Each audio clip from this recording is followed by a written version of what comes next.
Well, welcome to the Roosevelt Room, and welcome to Todd Jones's family, to Margaret and Anthony, and to the Attorney General.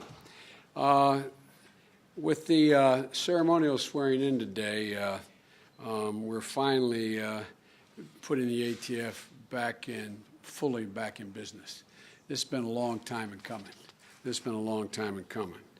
And we couldn't have picked a better man or woman for the job.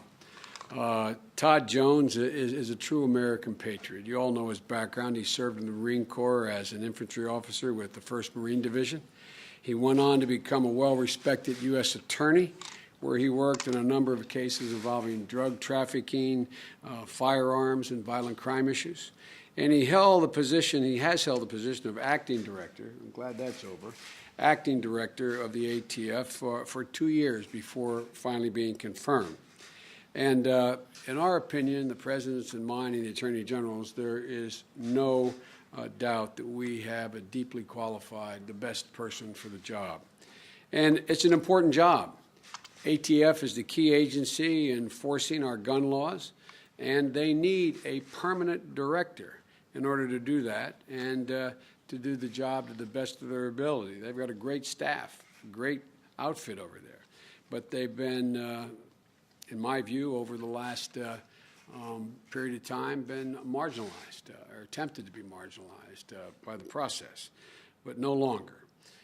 The other point I want to make is the President and I are going to continue to do work with the Congress to continue to strengthen gun safety laws in this country. But in the meantime, the President's going to continue to do everything we can within our executive authority to try to reduce gun violence in America. And today I want to announce we're taking 2 important steps that will be enforced by Todd and ATF. And the first one is that current law, as you all know, places special restrictions on the most dangerous of weapons, such as machine guns and short-barreled shotguns. And right now, in order to purchase or own one of those weapons, the weapon has to be registered in order to lawfully possess the weapon, and the prospective buyer, the owner of that weapon, must undergo fingerprint-based background checks. But there has evolved a problem in the recent past. Felons, domestic abusers, and others prohibited, legally, constitutionally prohibited from owning guns, can have found an easy way to evade the required background checks and gain access to these weapons. And all they have to do is register the weapon to a trust or to a corporation. It's a very artful dodge to get around people who are not capable constitutionally, legally, of owning weapons to be able to gain access. Last year alone, there were 39,000 requests for transfers of these restricted firearms to trust or to corporations. So ATF is using a regulation, will be using a regulation to close that loophole. The proposed rule requires people associated with these kinds of trusts or corporations to go through the same background check that individuals have to do.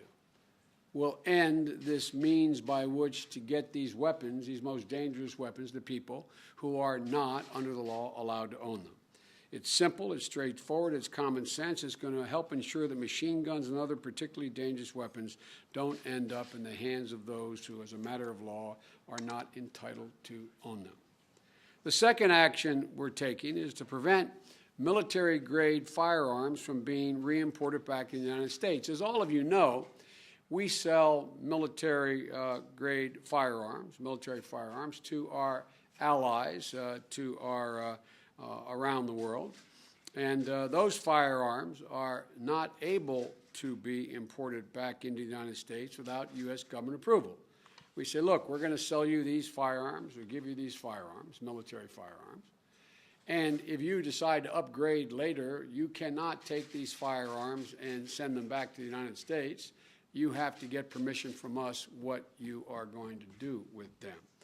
Right now, as I said, We provide those firearms with the prohibition, provides the military, provides the prohibition that they can't be imported back without government approval. Unfortunately, since 2005, the United States government has approved, has authorized requests to re-import more than 250,000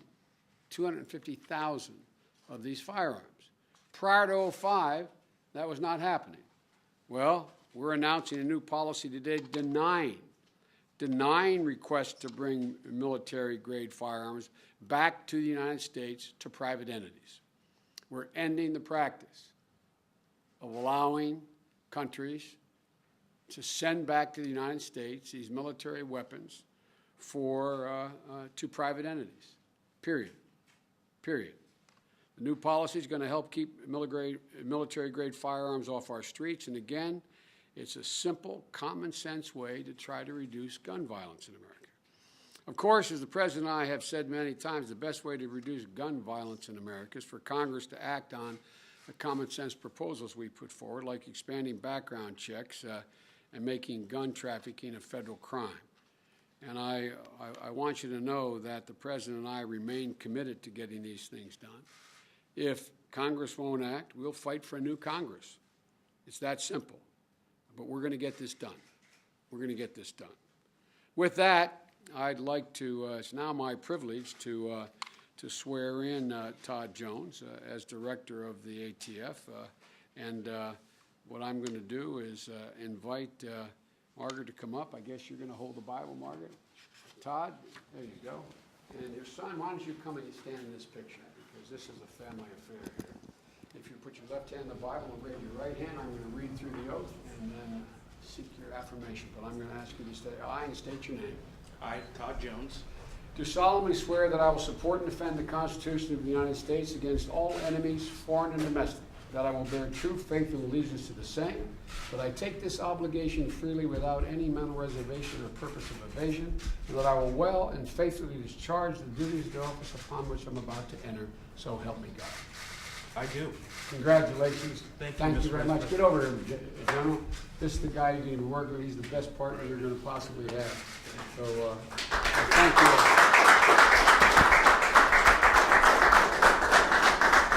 The floor is yours. Well, as a trial lawyer, I'll be brief. That's always something to watch out for. That's like saying a senator, I'll be brief.